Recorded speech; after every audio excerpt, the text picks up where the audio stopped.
Good afternoon and welcome to the OR Today webinar series. We're excited to have over 230 registered attendees for today's webinar. Just a reminder to save the date for our 5th annual OR Today Live Surgical Conference, which will take place on August the 18th to 20th in Las Vegas. Join us to discover new opportunities, broaden your knowledge and exchange ideas. Registration is now open. Visit ortodaylive.com for more information. Okay, let's kick off today's webinar by giving an OR Today Live surprise pack to the attendee that can tell me the answer to the following trivia question. Which Las Vegas resort will host this year's OR Today Live conference? Answer now using the questions feature on your dashboard. While you're answering, I want to remind you today's webinar is eligible for one continuing education hour.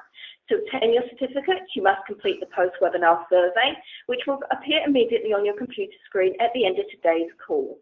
One lucky attendee will have the opportunity to win an Amazon gift card courtesy of OR Today just for completing the survey. So, okay, let's see who the winner of that OR Today Live surprise pack is. And it is Deborah Price. Congratulations, Deborah. The correct answer is the Palms Casino Resort and Spa. Our presenter today is Brenda Ulmer, a perioperative nurse educator with expert knowledge of energy-based devices, including fire safety and the hazards of surgical smoke. Brenda, you may begin whenever you're ready. Thank you, Linda. As Linda said, again, my name is Brenda Ulmer, and I've actually been talking about smoke for a really long time. And in spite of so many years of talking about smoke, we still have a lot to do. And I decided a year or so ago to try a little different approach to surgical smoke, and was watching CSI at the time, and I thought, well, that's a good idea to try to relate looking at surgical smoke in the operating room and what the forensics say about it and connecting it with surgical smoke. So that's what we're going to do today. We're going to take a look at let's see, my down feature's not working here. Take a look at what some of the crime scene investigation information is. Look at surgical smoke and what the hazards are related to surgical smoke. And then go over some strategies that have been developed to help you move your facility toward a smoke-free environment. And that is the goal, is to eliminate surgical smoke in whatever form it is, plume, mist, for all surgical procedures in the United States. Now, crime scene investigation uses physical evidence and deductive and inductive reasoning, and from those deductions, observation and documentation, and then analyzing the evidence, and then with a careful reasoning of the facts, try to make inferences about what needs to be done, what the crime was, and how it evolved. One of the early crime scene investigators from the mind of Sir Arthur Conan Doyle was Sherlock Holmes. And Sherlock Holmes, even in the late 1800s, made the statement that you look at what the small facts are in any case and then make large inferences from that. And that's really what we do with surgical smoke, is look at all the tiny little things, because they are tiny particles, and then make inferences about what is going on through the scientific methods.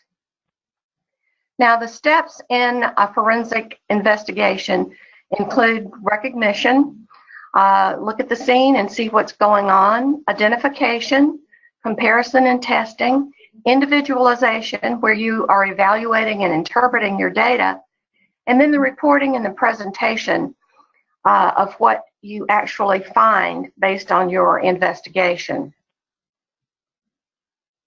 The evidence in the operating room in surgical services is abundant. It's there every day, all day long, in many, many forms. And surgical smoke is called by many different names: cautery smoke, electrosurgery smoke, plume, aerosols, vapor, and I've even heard it referred to as mist. But the bottom line is anything that you are using to dissect and disrupt tissue has the ability to release airborne contaminants into the air. And so when you're looking at crime scenes and looking at the OR, look, listen, and smell to assess the scene. And the smell in surgical smoke is just as important as anything else, because you all know from the many years of working in the operating room that it's the smell that gets your attention more than anything else does related to the surgical smoke. Now, there are a number of articles and many articles. AORN's guidelines have upwards of 200 papers that have been written on surgical smoke and what the contents are. One that I like is by Barrett and Garber, and it's an article by surgeons and doctors, and many of these articles are, that take a look at what is in the surgical smoke and make inferences about what happens related to those chemicals. And what I want you to notice about this list is all of these different chemicals cause different things in the body. And the one thing to even if you don't remember what all of these are, the one thing that you absolutely cannot say is that there's one single chemical in this list of chemicals, and this is just a partial list. None of this stuff is good for you to be breathing. So the chemicals in surgical smoke are really bad things. Another article that I like is by Mowbray, and it's another review of the literature. And what Mowbray and his colleagues did is take a look at many different articles and surgeons and look at the device that was used to produce the smoke and the surgical procedure, and then identified what was in that smoke. And you see HPV, other kinds of compounds, the chemicals. Again, it's nothing good that's in surgical smoke. And that's why we keep saying over and over again that you need to be evacuating and filtering surgical smoke. This is an article that was written by IN and his associates in 2015. And this is a really interesting paper as well. What this group of doctors did was they isolated the residue from surgical smoke and then injected it into mice. And tumors grew in the mice from collecting these residues. So if the smoke particles can do that in mice, the next step in that is that it can also be produced in humans. Now, is it going to be like this? No, because we're not injecting it in healthcare workers. There's another article by Hill in 2012, and this is actually contained in AORN's guideline on surgical smoke, that working in the operating room, breathing all those chemicals that are in the surgical smoke is equivalent to smoking 27 to 30 cigarettes a day. So even if you're a non-smoker and you're working in the operating room, then you're getting the same effects in your body as if you were smoking.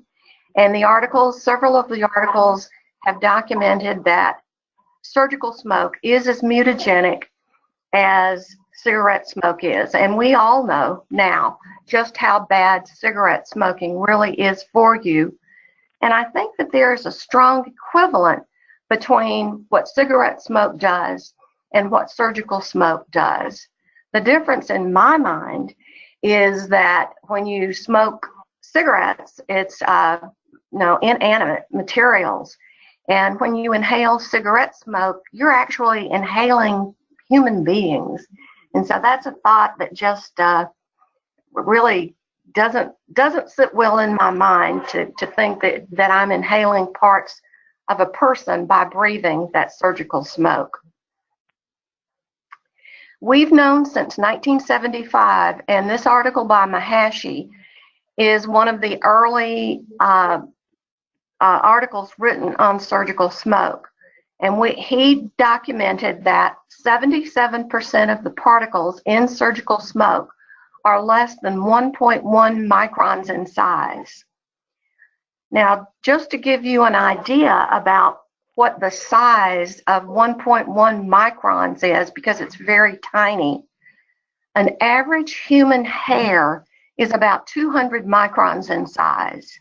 So if you're looking at a particle that is 1.1 microns in size, then you're looking at something that is much, much smaller than a human hair. And the 1.1 micron size is able to get into your lungs and reach the alveoli, the gas exchange regions in your lungs.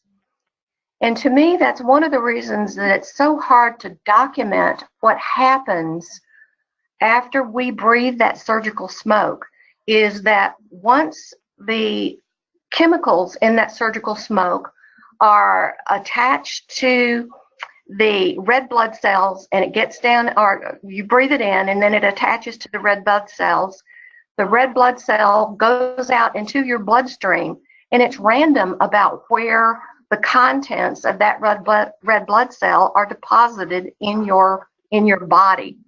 So it could be years before there are enough of the certain chemicals deposited in any one place where you might see the effects of what surgical smoke is doing. But the important thing to remember, the particle sizes are very, very small, most of them are, and that can get in the gas exchange regions of your lungs.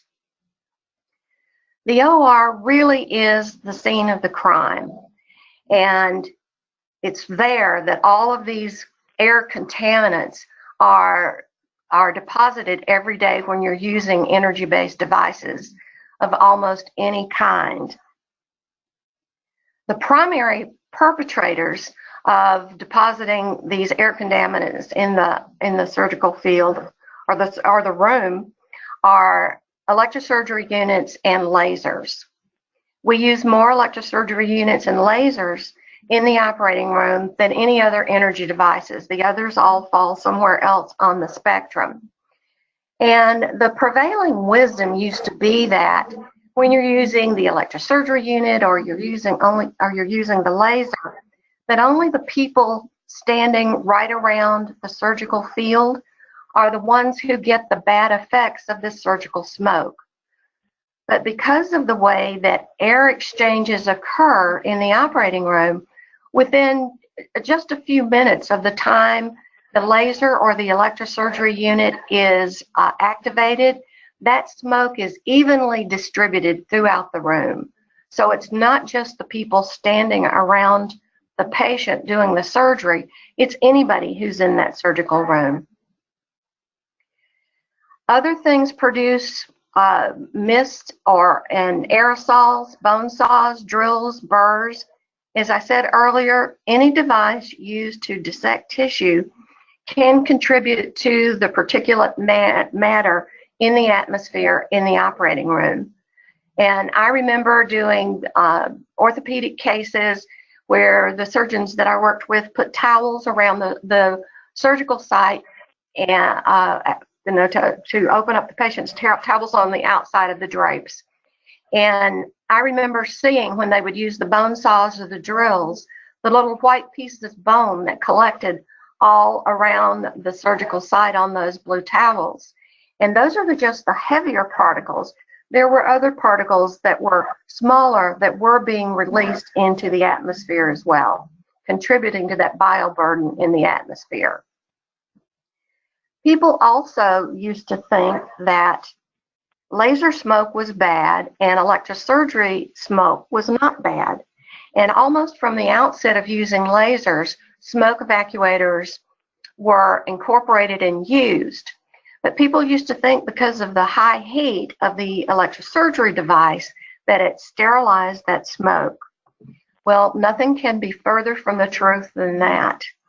ECRI, the Emergency Care Research Institute, pulled smoke through a spectrograph and printed it out, and they determined that whether it's laser smoke or whether it's electrosurgery smoke, the chemical contents are the same. So electrosurgery smoke is just as bad as laser smoke is for releasing those contaminants into the air. Another important consideration are the particle sizes. Not all the particle sizes from the primary energy devices are the same size.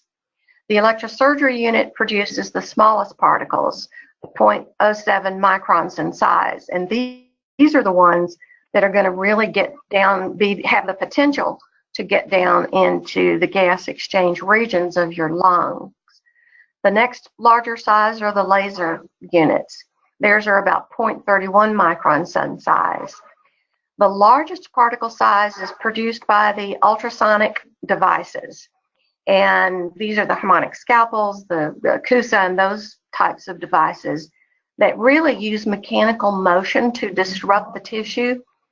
And there are papers that say because of the larger sizes of the particles related to the ultrasonic devices, that they have the potential to carry larger portions of red blood cells. The smaller particles, like the electrosurgical devices, travel further and they travel faster. And there are even papers in the long list of papers that are available that measured the distance and the speed with which those particles, whenever lasers and electrosurgeries are used, are propelled into the atmosphere. So it happens quickly. And that's one reason they're disseminated throughout the room. Now, when you see the surgical smoke, it's about 95% water vapor. And it's that water vapor that acts as a carrier to the particulate matter, which makes up about 5%. And in that particulate matter, there are chemicals, blood and tissue, virus, and bacteria. And again, I keep talking about these small particles getting down in your lungs, and that's the real danger to most of us is breathing that stuff and it getting down into the smaller portions. Now, when you breathe the surgical smoke, it can produce symptoms, and the exposure is breathing in the smoke, and then you can feel dizziness, eye irritation, nausea, vomiting, all of these things you can feel.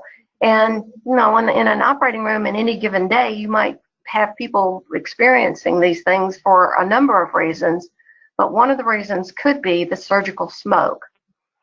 And my experience with symptoms are one of the reasons that I got involved in advocating for the evacuation and filtration of surgical smoke many years ago.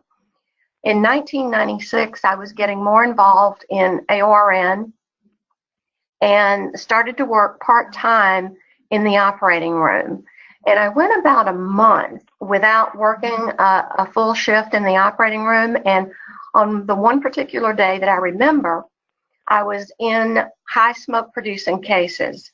And on the way to my car at 3:30, 4 o'clock in the afternoon, my throat hurt, my chest felt tight, and I felt a little nauseated, and I thought to myself, I'm getting sick. And so I went home and got up the next morning and felt fine, and so I didn't think anything more about it. And then I went another month without working and went back to work again. The same thing happened. I was in smoke producing cases, high smoke producing cases all day long.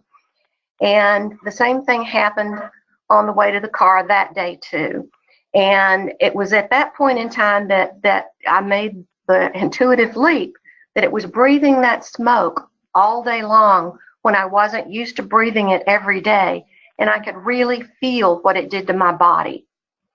And as another point, the risks, emphysema and asthma and the respiratory risks, I think are the greatest. In 2012, long after I had started to work in the operating room, I was diagnosed with adult onset asthma. And was that caused by the smoke? I don't know. And there's really, and this is where some of the researchers have a little problem with it because you can't look at cause and effect and say for 100% certain that breathing this smoke caused my asthma. Do I think it was contributing? I absolutely do. Can I prove it? I absolutely cannot. But I do believe that there's no way that breathing that stuff day in and day out couldn't have an effect on you physically. Now, there are some people that it doesn't bother at all, and that's good. It's like cigarette smoke. Some people smoke years and years and years and never have the bad effects from it. And I had a grandfather who was like that. He smoked unfiltered Camels. He was 98 years old and when he died, and never had, didn't have the COPD or any of the other respiratory problems. But if you are susceptible and have other risk factors that can contribute, then you run the risk of developing some of these symptoms. Now, from the list of chemicals that are in surgical smoke, many of them cause eye, skin, and respiratory irritation. I'd say that most of them do. One of the ones, and again, this is just a partial list, one of the ones that I want you to pay attention to on this list is benzene. If you go down to your local OSHA office, they have a little pamphlet, and in my OSHA office, it was just a little white printed pamphlet, and it's called The Hazards of Benzene. And in this pamphlet from OSHA, and it's probably on their website as well by now, so in this pamphlet, in The Hazards of Benzene, it says that workers who are exposed to benzene should be protected from that because benzene is a known trigger for leukemia. So lots of reasons to protect yourself from those chemicals, and that's just another one of them. Patients experience bad effects from surgical smoke as well. Not just the surgeon not being able to see if there's a buildup of surgical smoke, but patients, that surgical smoke produces carbon monoxide in the peritoneal cavity. And when that smoke is absorbed through the peritoneal membrane, it produces a substance called carboxyhemoglobin and methemoglobin. And what those two chemicals do is it knocks off the oxygen carrying capacity of the red blood cell. And so what that means is that the patient has red blood cells circulating in their system for the life of that red blood cell that don't carry oxygen. And in a young, healthy person, you might not see any ill effects, but in a compromised patient, that could be important. The other thing that is of note with laparoscopic patients, when that smoke is absorbed through the peritoneal membrane, it could give false pulse oximetry readings. In other words, the anesthesiologist will think that the patient is adequately oxygenated when in fact they are not. And that paper on pulse oximetry has been around for a while, and I think most anesthesiologists have heard that. So you don't have to be a CSI investigator to make the deduction that there is no safe surgical smoke. If it's smoke, it's not good for you to be breathing it. When you are looking at standards and documentation to help you set up a smoke-free environment, you don't have to go back and reinvent the wheel. You can use what is out there, published data to help you. The Emergency Care Research Institute, ECRI, has published a lot on it. NIOSH, the one at the top of the screen, NIOSH, the National Institute of Occupational Safety and Health, is the research arm for CDC. And in 1996, NIOSH sent out a hazard alert, hazard control, to all of the hospitals in the United States. This hazard alert is still on the NIOSH website today. And what it said is that surgical smoke is bad and that healthcare workers exposed to surgical smoke should use engineering controls evacuation and filtration to protect you and them from inhaling that surgical smoke. Our neighbors to the north in Canada have done a really good job on developing smoke standards. We're not that far along as the Canadian standards are. So you can get a copy of those to help you in setting up your own smoke evacuation programs. Many, many resources out there, and I would encourage you to take advantage of the ones that are out there. With the professional organizations, the ones that I know about around the world all recommend that smoke be evacuated. And there are countries such as Canada who've done a better job, and some of the Nordic countries at mandating smoke evacuation than we have here in the U.S. For us, AORN's recommended practices make the strongest statements about evacuating and filtering surgical smoke to reduce health risks in workers in U.S. hospitals. So I would encourage you also to take advantage of the information that is available in that. And AORN's guidelines and recommended practices really form the bedrock of surgical practice in the United States. So a very good resource for you in setting up your smoke program. Now, when you are beginning to set up your smoke evacuation program and investigation, this is a little form, a sample smoke investigation tool that I developed, where you can actually go around and interview the stakeholders, talk to RNs, ancillary personnel, everybody in your operating room to find out what the attitudes are about smoke, if they know whether or not there are harmful chemicals contained in the smoke, and then how you actually are you doing it in your operating room. And when you gather this data, you can develop where you are on the smoke spectrum. Are you new to smoke evacuation and you never evacuate smoke in your facility? That's going to tell you the next steps that you need to take: intermittent smoke evacuation or 100% compliance. And that's what we want to see. We want to see 100% compliance, and it is possible. I know operating rooms that do it. Is it work? It is, but it is possible to do that. So use the tools that are available to do your own investigation. You have to individualize your investigation for your smoke evacuation program, and it starts with, after you've gathered all your data, it starts with making a decision.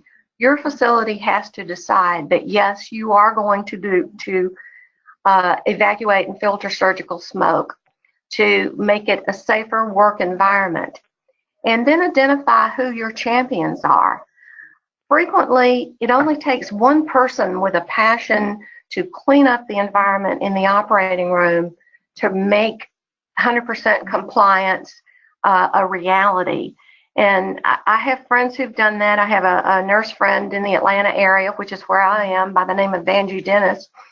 And she is in her third facility over a period of many years now, working into making it 100% smoke evacuation.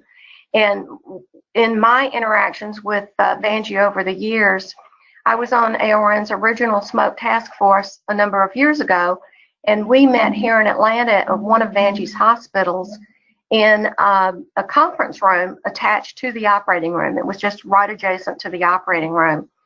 And Vanjie had already implemented 100% smoke evacuation in that facility, Gwinnett Medical Center. And we were in that conference room all day long and never smelled smoke. And it was significant in my mind that they had done such a good job of evacuating smoke that even really close to the operating room, you couldn't smell the smoke. So it does make a difference to evacuate and filter it. So identify your champions and find out the people and incorporate their talents as you move toward a smoke-free environment. Use a team approach. Include all of the members of the surgical team, including occupational health and then risk managers and infection control.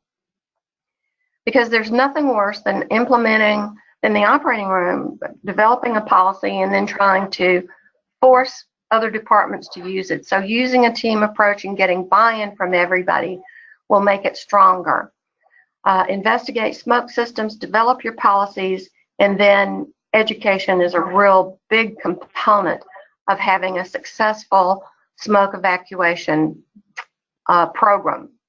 Use the evidence to develop a policy, and your policy is going to be your guideline about how practice takes place in your operating room. And that's one of the reasons that you want to include all of the stakeholders, because when you develop a policy, and you all know this, and it goes into your policy book, that policy is approved by administrations, the chairman of the Department of Surgery, at least ours were. And so when you have people who, if you have this policy in place, who choose not to follow the policy, then that feeds into your recredentialing and into your evaluation processes for the staff. So a good solid policy is very, very important. And again, many people that I know about are very happy to share their policies in ARN's smoke toolkit. They're examples of policies, so you don't have to reinvent the wheel. Get a policy and then adapt it to your specific environment to make it for your facility specifically. When you are looking at smoke evacuation units, look at a number of them to make sure that you get the one that is going to fit your specific practice environment the best. Noise levels, and noise levels have gotten better over the years, but they are still noisy machines. And that in the years that I was going into hospitals and doing smoke programs, that's one of the complaints that I heard most was the noise levels. So look at the noise levels, size and mobility. Do you need something that you can move around? Are you going to be able to have a smoke evacuator for every room? Foot pedals, indicator lights, all of these things are important. But the most important consideration is you need something that is going to be easy to use and that people are actually going to use and not have difficulties using it. Another thing that you need to keep in mind is that cheap is not always the best. So look at what is out there and then make your selection based on what your needs are for your specific facility. For smoke evacuators, you need to, all smoke evacuators, no matter who the manufacturer is, have a capture device, a vacuum source, and a filtration system. So those are three necessary components, and I don't know of any that don't have all three of those components. When you're looking at capture devices, and again, there's a number of those out there, from the handheld devices to the larger bore tubings that can be placed close to the surgical site. But look at a number of them, see how they work, and again, choose something that is going to work for the people who are in your facility. If you're using the small handheld devices, those need to be within about 2 inches to capture the smoke. One thing to remember when you are looking at smoke evacuation systems is that if you're still smelling smoke, then something is wrong. It should be capturing enough that you don't actually smell anything. So it could be that smoke's not being captured, maybe your smoke evacuator is not pulling enough air, your inefficient movement through the tubing, filter needs to be replaced. This is where the training comes in with looking at those different components.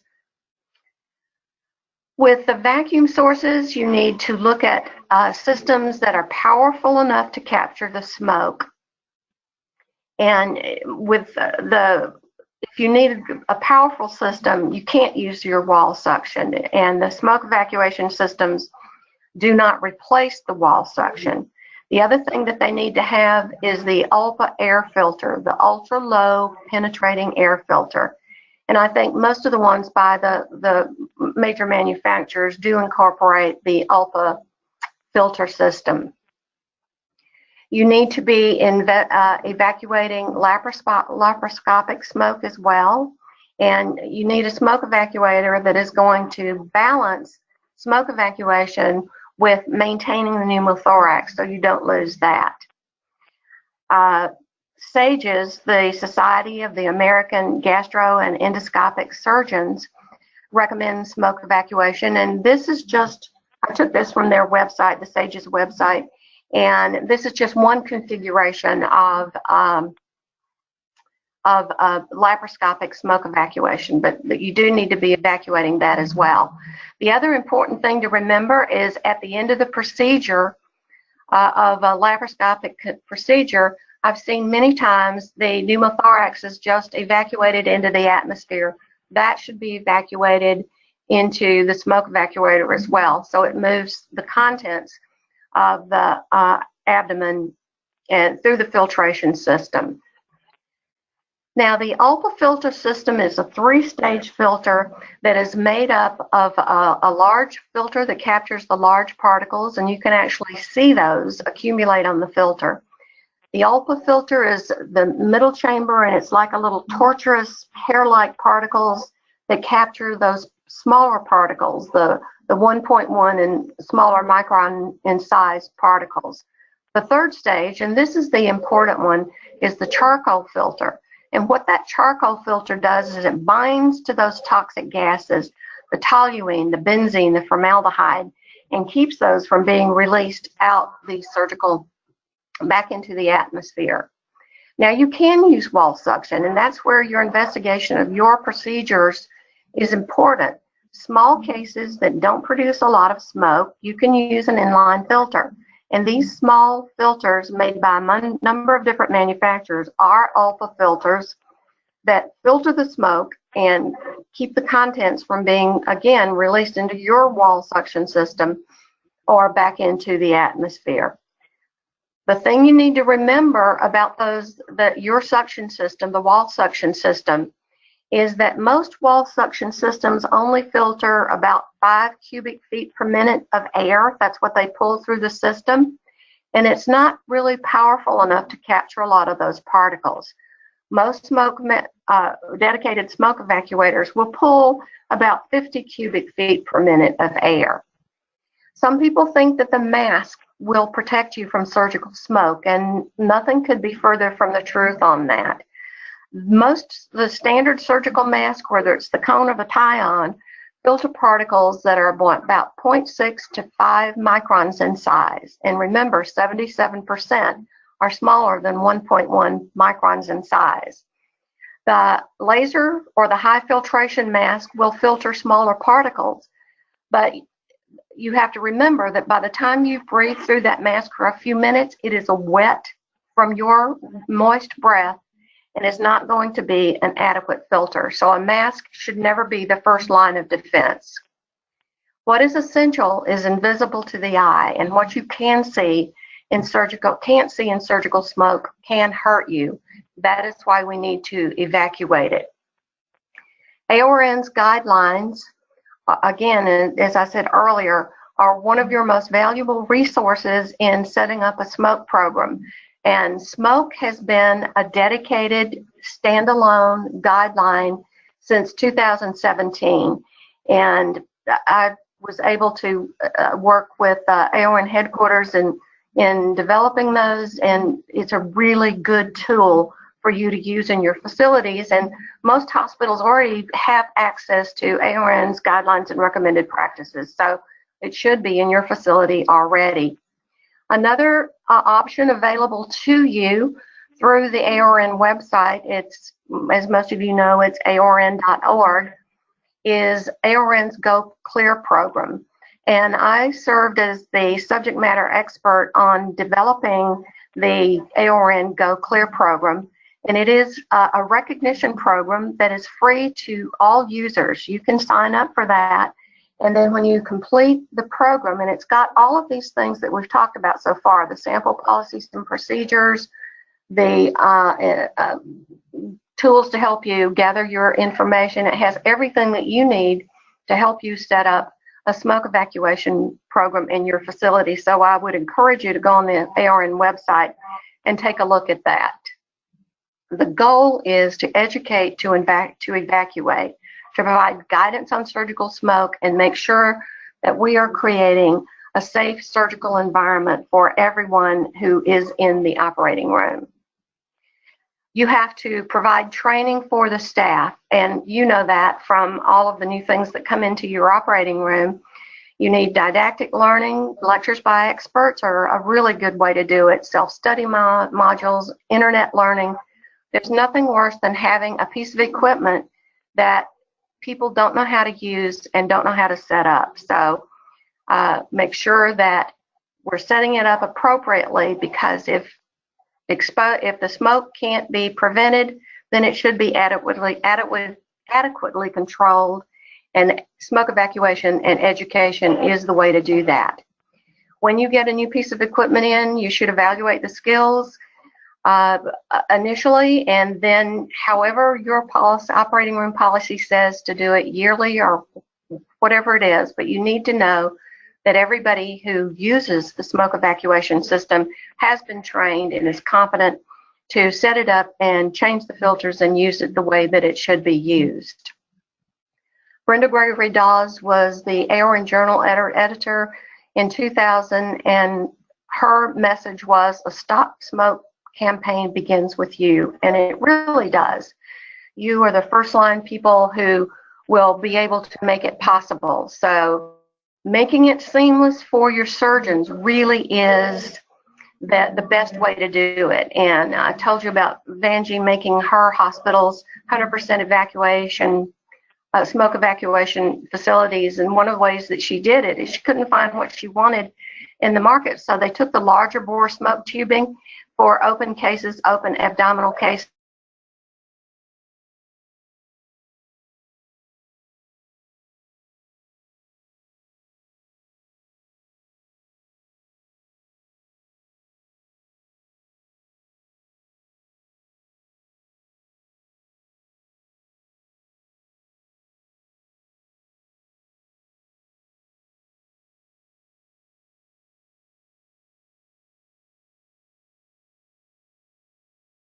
The smoke evacuations program in your facility.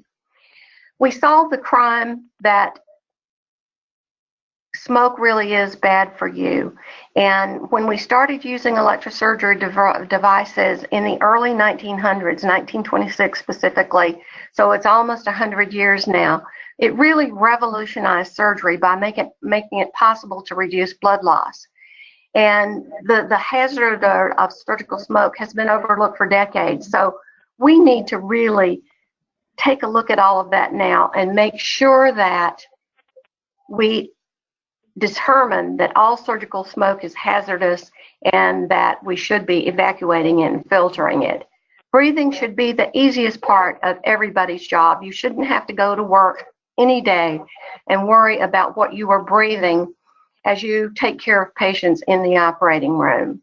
Put surgical smoke away for life and protect the patients and the staff, because the patients are getting bad effects of smoke as well, by eliminating surgical smoke from the environment completely.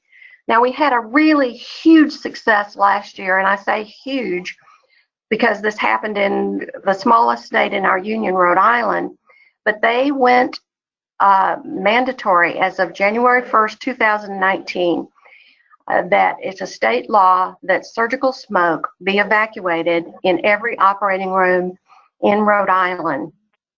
And I think that was a fantastic outcome for the nurses who worked on that. It was also got through the legislature in California last year, got through the House and the Senate and in the California legislature, and got all the way to Jerry Brown's desk. And Jerry Brown, the governor of California, didn't sign it. He shunted it back to California OSHA, which is a different kind of OSHA than some of us have. It's not the federal, it's the California OSHA. So it is possible to do it. You will find advocates in the hospital and outside the hospital to help you do that. I think Colorado is working on something, so it can be done, and I would encourage you to work on doing that. Now, years ago, I developed this little song, and you can download this. It's Brenda's Smoke Song on YouTube to help you as you work toward evacuating smoke. Whoops.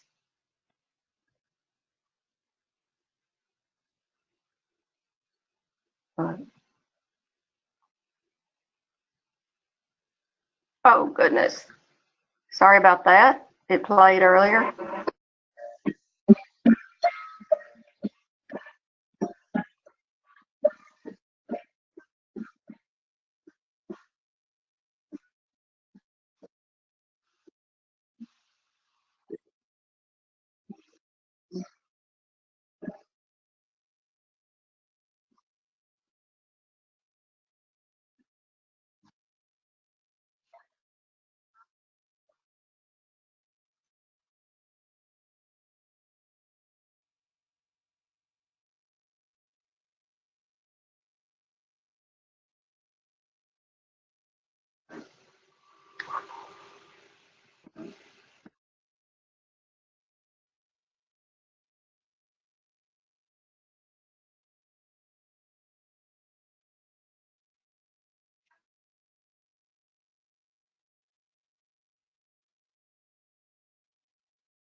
So I want to thank you all for joining us on the webinar today and the messages. Thank you for not smoking.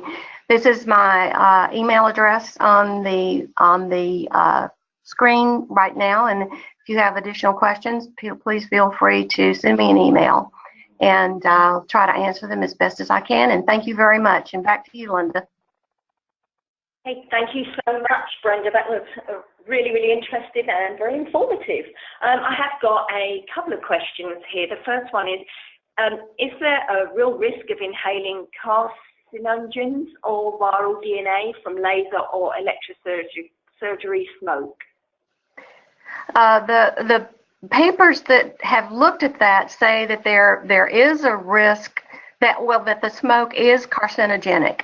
And many of the papers that say that are part of the reference list for AORN's guidelines, and that's the quickest way for people to access all of those papers, because there's upwards of 200 papers that were used in developing AORN smoke guidelines. So use that, and you can pull the papers that are most interesting to you from the reference list from that guideline.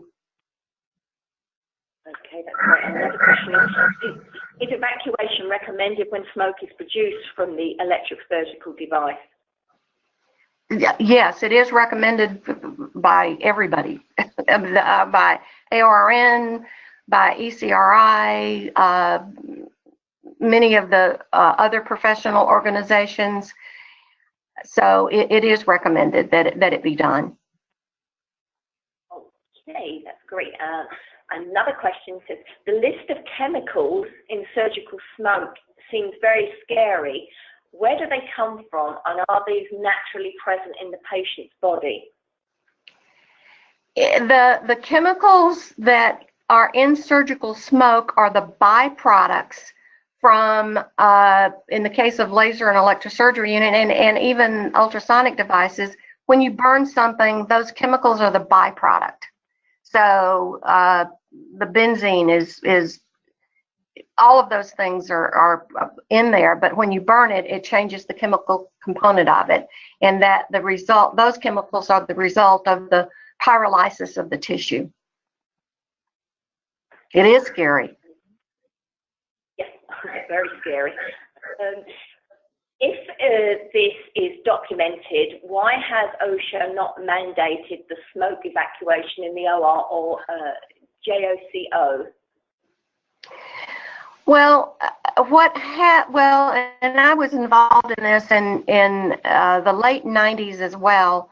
I worked with OSHA in Washington, D.C., and OSHA actually did develop a policy to mandate smoke evacuation in hospitals, and that was a lot of work by a lot of people over a period of a few years to get to that point. But OSHA did develop a document, and it was attached to the Omnibus Reconciliation Bill of 1998. And at the very end of that year, the smoke component was knocked off the Omnibus Reconciliation Bill. Then we had an election, and we had a new president. Ralph Yodaikin was the head of OSHA, the doctor that I was working with. And so when it didn't happen that year and you get a new administration, then you have to start all over at square one. So it's very expensive, it's very time consuming, and the position that OSHA takes, now OSHA actually does say on its website to evacuate smoke, but their position in the absence of a smoke specific policy is that the mandate is already there, where it says that employees must provide a safe workplace for its workers. So they say it's already there. Everybody who is not in favor of evacuating smoke without a specific policy doesn't adhere to what OSHA says is their mandate to do it. So it's political, and anytime you have to go through a political process to get it done, and I think that's why the states decided it's easier to go through the state legislature than it is to try to go through the U.S. OSHA and the U.S. Congress and OSHA, because it's, we had a bill in Congress and we had congressmen sign on to it. But if it isn't done, then you start all over at square one, which is, it's very expensive and time consuming. Okay, that's really interesting. Thank you, Brenda. Well, we are coming up to nearly up to our hour. We don't appear to have any more questions. So thank you, Brenda, for a really great and very informative webinar. Just a reminder that one lucky attendee today will win an Amazon gift card for completing the post-webinar survey, which will appear on your screen shortly. For information on our upcoming OR Today webinars, please visit our website, ortoday.com/webinars. So thank you once again, Brenda, and thank you all for taking the time to join us today, and we hope to see you next time. Enjoy the rest of your day. Thank you. Bye-bye.